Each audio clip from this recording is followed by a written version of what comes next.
Pengadilan minta Juragan 99 stop produksi MS Glow dan bayar 37 miliar.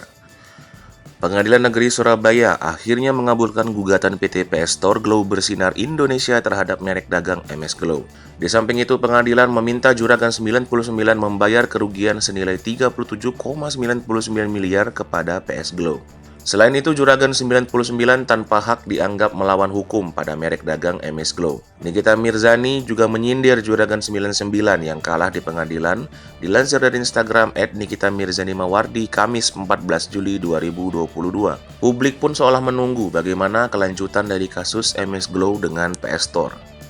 Seperti diketahui, persaingan bisnis kosmetik antara Putra Siregar dengan Juragan 99 berbuntut panjang. Putra Siregar akhirnya buka suara mengenai pelaporan yang sempat dilayangkan oleh Juragan 99 dan Shandy Purnamasari.